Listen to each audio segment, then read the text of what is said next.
What's going on, everybody? It's Realistic here, and I'm doing another tutorial for SoundOracle.net. So what I'm going to be explaining today is why you should be using send and returns. And to get more into the detail, what are we going to use sends and returns for? Well, we're going to use those for things like reverb, delays, and parallel processing. Those are the things that you're going to want to use it for. But I'm going to show you why you want to use your reverbs and delays and stuff like that as a send and return rather as a direct insert on your channel. So I'm using Pro Tools right now. This is going to work in any DAW, so don't worry about that. And let's dive in. I'm going to give you a quick little short answer of how all this stuff works, and then afterwards I'll go into more detail in case you want to stick around for that.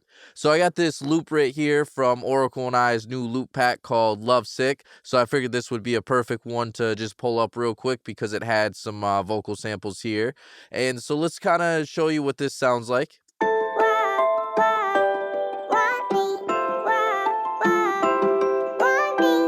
Okay, so when we hear that vocal sample right there, we might actually want some reverb in this, right?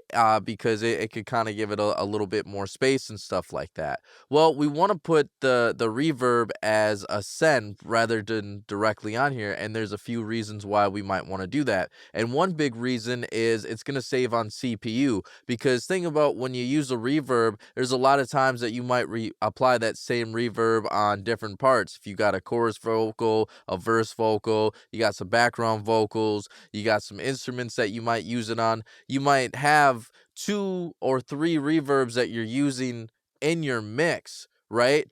But you know, you don't want to have those 2 to 3 reverbs on like a bunch of different tracks. You just want to have those 2 to 3 reverbs available like we have right here on this channel. And then that way what I can do is I can send this reverb right here to several different channels, and then I might have a second case of reverb. I might have a background vocal reverb or a snare one. Well, then same thing, I can apply that on different instruments rather than just caking on a bunch of reverbs on a bunch of different channels. It's gonna really eat up processing. And if you know a little bit about processing and plugins, you'll know that reverbs are one of the things that take up the most processing and the most CPU. They're very CPU hungry. So that's a big reason to do that right there. Another reason why you want to do that is because when we put the reverb directly on the channel, now we're losing the dry signal as we increase the wet dry knob. Whereas when we do this as a send, it allows us to maintain the original dry signal while blending it in. Let me show you what I'm talking about. All right, so let's go ahead and throw this reverb on here. And you know that we got this wet dry knob. And when we have our reverb on our send here, we always want to have the reverb or delay at 100%. But when you put it on as an insert, you can't have it as 100%. Otherwise, it's going to sound really washy. Right? And then 2, we got the pre-delay, so now the whole thing is being delayed. Now, let's blend it in, though, and you'll still see that as we blend this in, we lose the dry signal.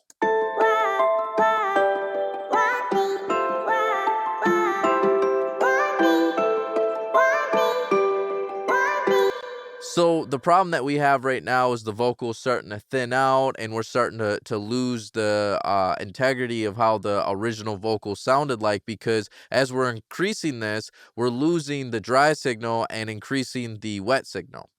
Now let me show you, if we do this as a send instead, we'll be able to maintain the original dry signal while blending in the reverb.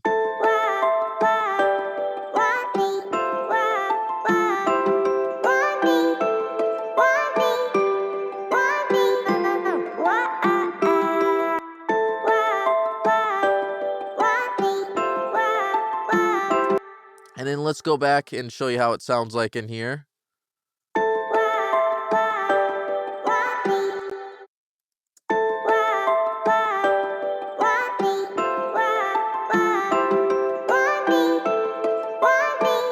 So you kind of got to hear the difference right there between the insert and doing it as a send and return. A lot better sounding, and it kind of gives you a little bit more control. There might be a couple cases where you do throw it on as an insert. Maybe you do it for creative effects, or maybe you do it because you want something to be kind of washy. But that's more of the exception, not so much the rule.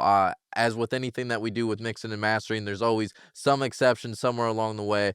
But how I'm showing you right now, this is the standard, and this is usually the direction that you would go, and it would make a lot more sense to usually go this direction. All right, now let me talk about the last reason of why you would want to be able to put this on a send and return, and it goes back to not affecting the dry signal. But even cooler here is, you see, this is my reverb chain, and you see I got a lot of action going on right now. Well, I couldn't really do this if I wanted to have it on the directly on the insert, because all of this stuff is just allowing me to affect the reverb. So what I got here is I got a filter, but I wouldn't want to filter my vocal out like this, but I want to filter the reverb out like this. I want to get rid of some of these lows and some of these highs. I got a pretty aggressive de-esser just to kind of push things down a little bit with when the syllabants gets a little crazy on the reverb, I can push it down.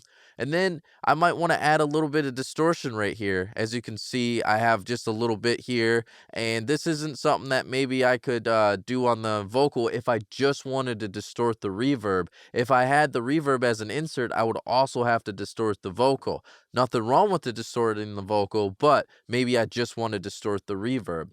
Another thing too is I just want to compress the reverb, and I have the ability to just compress the reverb if I have it on this channel. And then I might want to just filter everything out in the back end again because of all the other extra stuff that I added. So it allows me to do that to really make a more unique, cool reverb. So yeah, that's everything that goes into why you would want to use send and return. So hopefully that information helped you out. So I'm hoping that you got a lot out of this tutorial today. Hopefully there's some information that was useful. If you're getting a lot out of this but you want to see more, please feel free to comment below. Let us know what kind of tutorials that you want to see in the future, and Oracle and I can definitely make that happen. We're always trying to find the content that you want to see. If you're liking what you're hearing from me, you can find me everywhere on social media at Realistic Productions. You can find me at the web, realisticproductions.net. You can find my man SoundOracle everywhere at SoundOracle. And if you're looking for the best 808s, the best kicks, the best snares with the craziest loops and samples you can find on the internet right now, go to soundoracle.net.